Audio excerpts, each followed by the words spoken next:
मोक्षदा एकादशी वाले दिन गीता का कौन सा अध्याय पढ़ने से पितरों को मोक्ष मिलता है? मोक्षदा एकादशी व्रत कथा।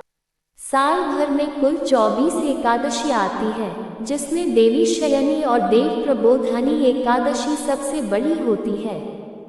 देव शयनी एकादशी के दिन भगवान विष्णु सोते हैं और देव प्रबोधनी के दिन जगते हैं। लेकिन इन दोनों एकादशियों के अलावा एक एकादशी है, मोक्षदा एकादशी।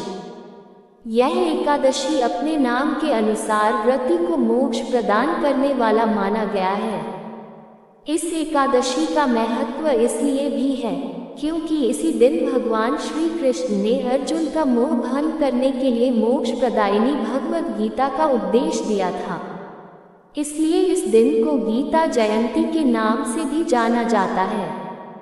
शास्त्रों में बताया गया है कि गीता जयंती यानी मोक्षदा एकादशी के दिन भगवद गीता की पूजा करके आरती करनी चाहिए। इसके पश्चात गीता का पाठ करना चाहिए।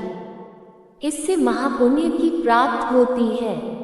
शास्त्रों में बताया गया है कि जो व्यक्ति इस एकादशी का व्रत रखकर भगवान विष्णु की पूजा करता है और भगवद गीता के 11वें अध्याय का पाठ करता है, उसके कई जन्मों के पाप कट जाते हैं। भगवद गीता में 18 अध्याय हैं। इनमें 11वें अध्याय में भगवान श्री कृष्ण द्वारा अर्जुन को विश्वरूप के दर्शन का वर्णन किया गया है। इस अध्याय में बताया गया है कि अर्जुन ने भगवान श्री कृष्ण को संपूर्ण ब्रह्मांड में व्याप्त देखा। श्री कृष्ण ने ही अर्जुन ने भगवान शिव, ब्रह्मा एवं जीवन मृत्यु के चक्र को भी देखा।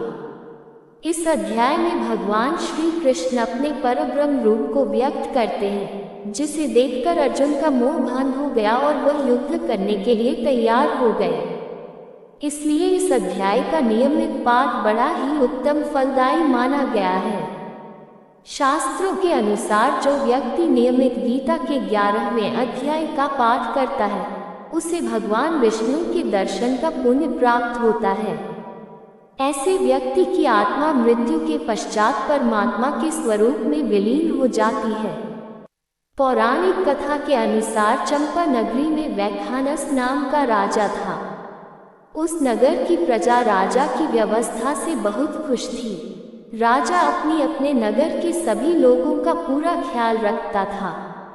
एक दिन की बात है, एक रात राजा ने सपने में देखा कि उनके पूर्वज नरक में प्रताड़ित हो रहे हैं।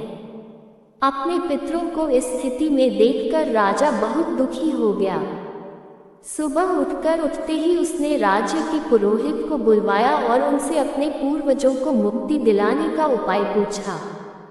राजा की इस बात को सुनकर पुरोहित ने कहा, हे राजन, इस समस्या का हल तो सिर्फ पर्वत ऋषि ही निकाल सकते हैं।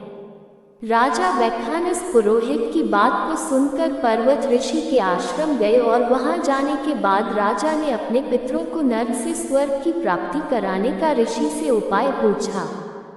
राजा की बात को सुनकर ऋषि पर्वत ने राजा को बताया कि आपके पूर्वज ने पिछले जन्म में एक पाप किया था, जिस कारण से उन्हें नर्क की यातना भोगनी पड़ रही है।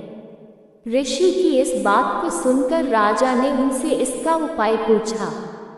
तब पर्वत ऋषि ने कहा, हे राजन, तुम मार्गशीर्ष मास के शुक्ल पक्ष की आने वाली एकादशी यानी मोक्षदा एकादशी का व्रत विधि विधान से करो।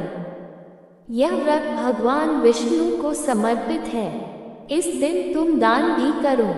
ऐसा करने से तुम्हारे पितरों को नरक से मुक्ति मिलेगी। ऋषि पर्वत के ऐसा कहने पर राजा ने मोक्षदा एकादशी का व्रत पूरी विधि विधान से किया। राजा के इस भक्ति को देखकर भगवान विष्णु बेहद प्रसन्न हुए और उनके पूर्वजों को मोक्ष की प्राप्ति करवाई। इस व्रत को करने से राजा को भी जन्म मरण के बंधन से मुक्ति मिल गई। तभी से यह व्रत पूरे संसार में विख्यात हो गया। जानकारी कैसी लगी कमेंट करके अवश्य बताएं। नई कथाओं के लिए वीडियो को लाइक और चैनल सब्सक्राइब अवश्य करें। धन्यवाद। राधे राधे।